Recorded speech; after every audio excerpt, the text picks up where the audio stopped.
Third Nordic summit से पहले भारत के प्रधानमंत्री नरेंद्र मोदी ने डेनमार्क के प्रधानमंत्री से फोन पर बात की और दोनों देशों ने एक बड़ा फैसला लिया।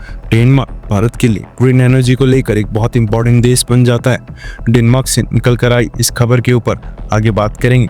इसके अलावा हमारी दूसरी खबर यूनाइटेड नेशन से निकलकर सामने आ रही है, जहां पर भारत ने एक बड़ा खेल खेल दिया है और G4 देशों के साथ मिलकर यूनाइटेड नेशंस को अल्टीमेटम दे दिया है। इन दोनों खबरों के बारे में इस वीडियो में डिटेल में बात करेंगे, इसलिए वीडियो को अंत तक जरूर देखिए। साथ ही अगर आपको डिफेंस और फॉरेन पॉलिसी से जुड़ी वीडियोस देखना पसंद है, मेरी एक छोटी सी रिक्वेस्ट है कि नीचे दिए गए सब्सक्राइब बटन को प्रेस कर बेल आइकन को जरूर दबा लें, जिससे हमारी डेली ऐसी वीडियोस आप तक सबसे पहले पहुंच सके। तो चलिए शुरू करते हैं इस वीडियो को। पहले बात करते हैं यूनाइटेड नेशन से निकलकर आई खबर की। संयुक्त राष्ट्र सुरक्षा परिषद यानी कि UNSC में एक बड़ा बदलाव आने को वाला है। भारत ने इस बार केवल मांग नहीं रखी है, बल्कि एक ठोस और स्पष्ट प्लान के साथ सामने आए हैं। भारत के साथ ग्रुप ऑफ 4 देश जापान, जर्मनी और ब्राजील मिलकर सुरक्षा परिषद को नया रूप देने की मांग कर रहे हैं। भारत का कहना है मौजूदा सुरक्षा परिषद अब बदलते समय के हिसाब से प्रासंगिक नहीं रही। इसमें ऐसे देशों को प्रतिनिधित्व नहीं चाहिए जो आज के दौर में विश्व शांति, विकास और सुरक्षा में बड़ी भूमिका निभा रहे हैं। अभी UNSC में 15 सदस्य होते हैं, 5 स्थायी और 10 गैर स्थायी। 5 स्थायी सदस्य हैं अमेरिका, ब्रिटेन, फ्रांस, रशिया और चाइना। इन पांचों के पास वीटो पावर है, यानी अगर इनमें से कोई भी एक किसी प्रस्ताव के खिलाफ वोट कर दे तो प्रस्ताव पास नहीं हो सकता। भारत का तर्क है कि जब दुनिया बदल चुकी है तो सुरक्षा परिषद भी बदले। 1945 में जब संयुक्त राष्ट्र बना था तब भारत उपनिवेश था, लेकिन आज भारत दुनिया का सबसे बड़ा लोकतंत्र है, सबसे बड़ी आबादी है और तेजी से बढ़ती हुई अर्थव्यवस्था है।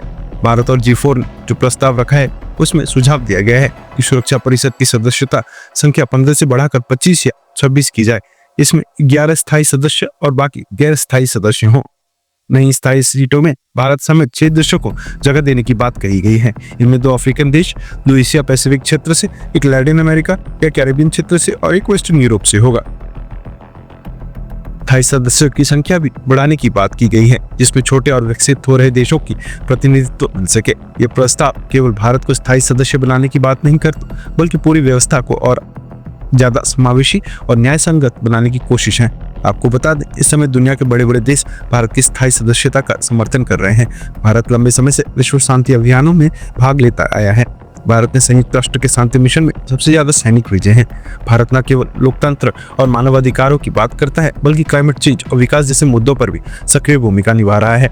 इसके अलावा भारत को अमेरिका, रशिया, फ्रांस और UK जैसे बड़े देशों का भी समर्थन हासिल है। बस एक देश इसका लगातार विरोध करता आया है और वो है चाइना। चाइना नहीं चाहता कि एशिया में भारत को भी स्थायी सदस्यता मिले, क्योंकि वो खुद अकेला प्रभावशाली देश बना रहना चाहता है। भारत की तरफ से पिछले साल यूनाइटेड नेशंस को दी जाने वाली फंडिंग में कटौती की गई थी। साथ ही भारत की तरफ से कहा गया था कि आने वाले समय में भारत अपने सैनिकों की संख्या जो यूनाइटेड नेशंस में कार्य कर रहे हैं उसमें भी कमी कर सकता है, जो यूनाइटेड नेशंस के लिए एक दोहरा झटका हो सकता है। भारत की तरफ से साफ कहा गया है कि यूनाइटेड नेशंस को जल्द से जल्द बदलाव करने चाहिए, नहीं तो यूनाइटेड नेशंस पूरी तरह से अपना अस्तित्व खो देगा। साथ ही जिस तरह से अमेरिका WHO और कई बड़े संस्थानों से बाहर हो गया है, अगर यूनाइटेड नेशंस ने बदलाव नहीं किया तो यूनाइटेड नेशंस के साथ भी ऐसा हो सकता है और कई बड़े देश इससे बाहर हो सकते हैं। फिलहाल क्या आपको लगता है कि भारत समेत G4 देश जो लगातार यूनाइटेड नेशंस में बदलाव की मांग कर रहे हैं, अगर आने वाले 1-2 साल में इसमें बदलाव नहीं किए जाते तो इन G4 देशों को यूनाइटेड नेशंस छोड़ देना चाहिए या फिर नहीं? इस पर अपनी राय कमेंट बॉक्स में लिखकर जरूर बताएं।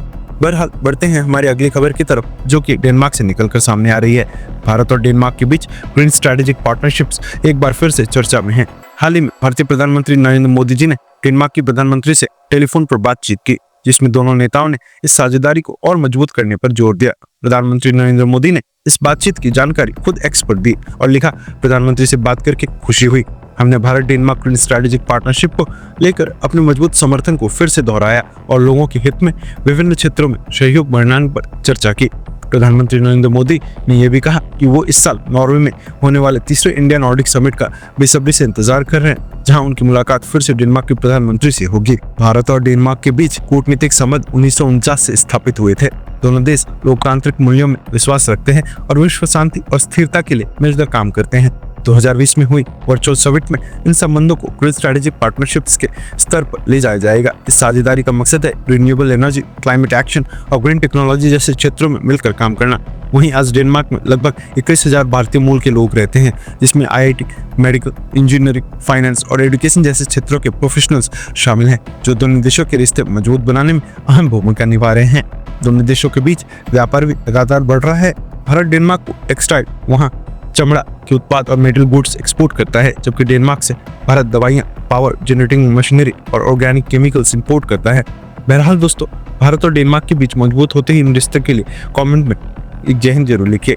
अगर आपको ये इन्फॉर्मेशन और वीडियो पसंद आई हो तो वीडियो को लाइक करके हमारे आने वाले डेली ऐसे डिफेंस और वर्ल्ड अफेयर्स से जुड़े ऐसे वीडियोस के लिए चैनल को सब्सक्राइब कर बेल नोटिफिकेशन को अवश्य दबा लें। फिर मिलेंगे एक ऐसी नई वीडियो के साथ, तब तक के लिए जय हिंद।